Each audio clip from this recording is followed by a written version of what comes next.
La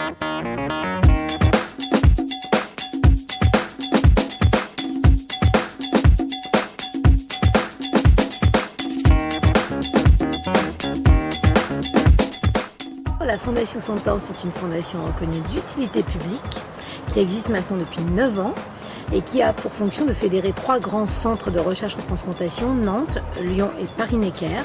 Et ça réunit à chaque fois INSERM, université et CHU ou hôpital.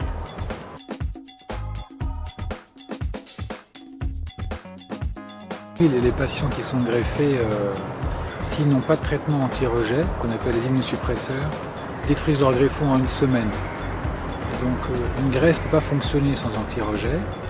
Donc tout patient greffé doit avoir un traitement toute sa vie d'immunosuppresseurs qui empêche le rejet. Et ces médicaments immunosuppresseurs rendent les patients fragiles puisqu'ils diminuent nos défenses immunitaires.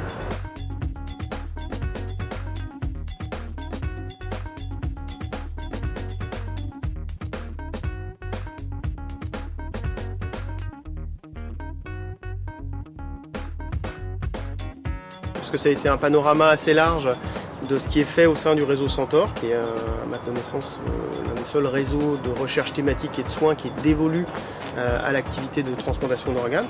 Et donc on a pu effectivement voir les progrès qui ont été effectués. On voit qu'il y a un effort qui est fait au sein du réseau pour aller vers la tolérance. Un chemin qui sera encore long mais qui fait des progrès.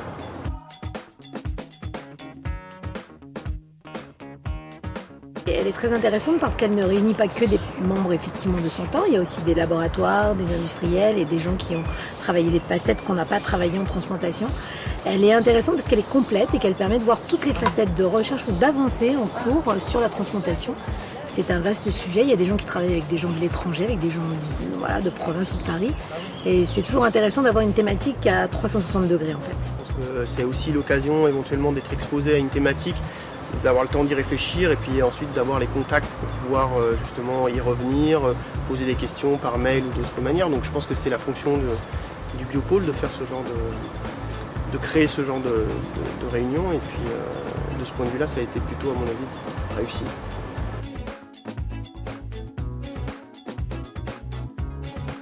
C'est toujours difficile de savoir à l'avance ce qu'il va produire ou pas, mais c'est toujours bien de rencontrer des gens. Effectivement, qu'on aura suscité un peu d'intérêt dans l'auditoire et on verra dans les semaines qui viennent si on est contacté ou pas. En tout cas, moi pour ma part, j'ai au moins entendu 1 ou 2 présentations dont j'ai noté le nom des orateurs et j'ai bien l'intention de leur envoyer un email.